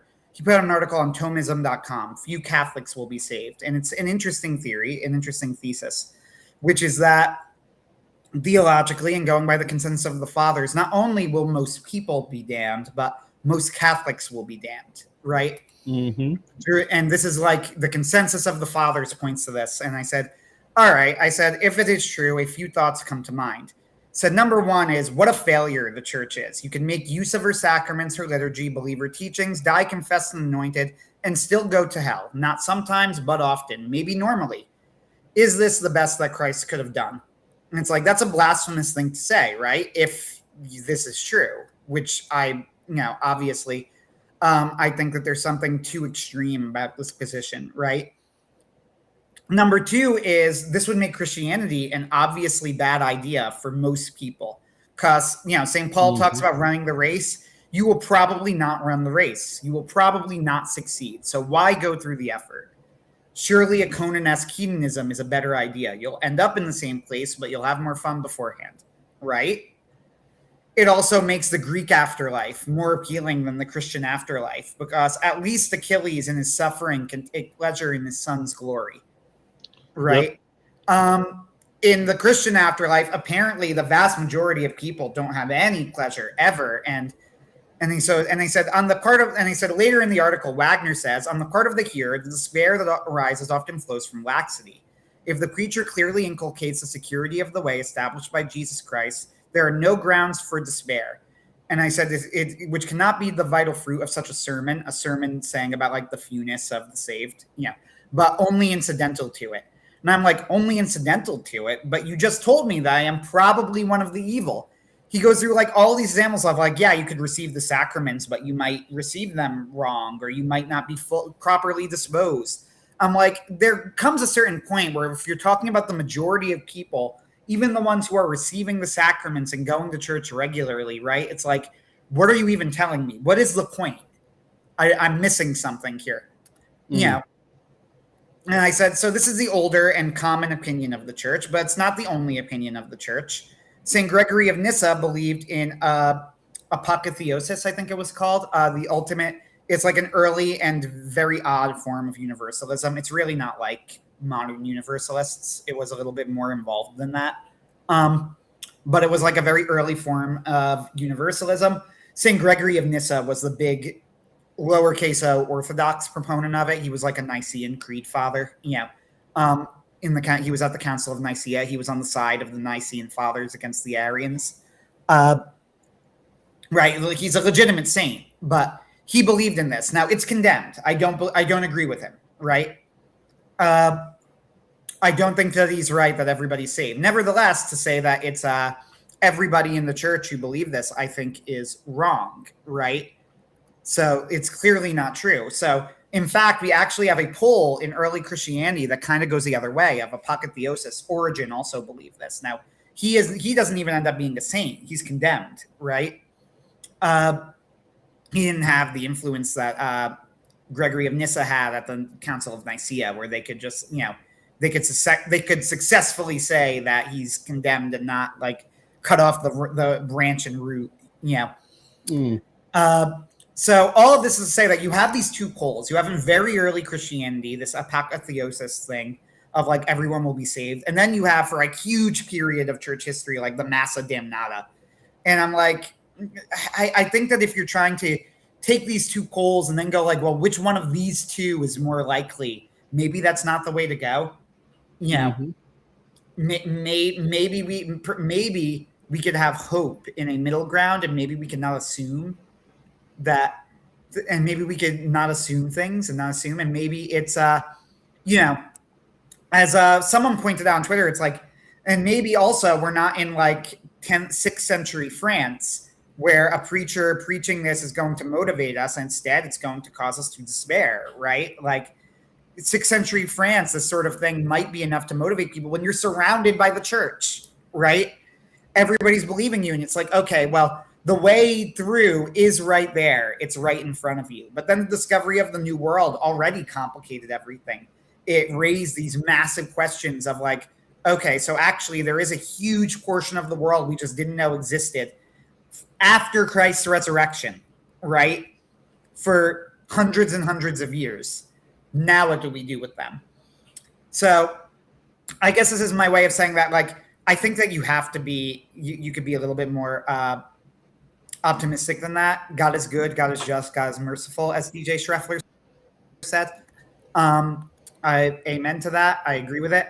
And I think pointing to the historical, I'm trying to think, preponderance of like the Massa Damnata is maybe not the best way to go about estimating things. I think that too much has changed throughout history, theological, that it's ignoring certain other theological ideas that are also wrong for kind of similar reasons in a way, right, in the other direction. And that I think we kind of need to take a position of who knows, but we'll figure it out one day. But I think despair is a bad idea. Of course. It's a sign of unbelief to keep this tied in together. All right, guys. Next week we'll talk about something literary or movie-wise or something. I finally saw the full RoboCop movie in one go.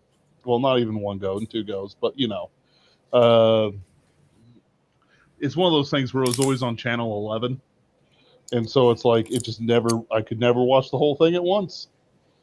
I understand this. Yeah, I've never seen the entirety of Godfather in one go. same. I'm okay with that though. I've seen parts of it. If I probably put it all together, I've probably seen all of I it. mean, you But just have to like, watch never at enough once. YouTube shorts. Yeah, exactly. You mean, Ben, you don't want to discuss the new spider slop? I mean, not really. Do you want to? No. Okay. All right, guys. It sounds like it looks like fucking garbage. I did watch Muller's Unbridled Rage, and it was very funny. Yeah. All right, guys. I am falling asleep here. I'm gonna try and get some work done. But we'll see what happens. Next week will be something interesting.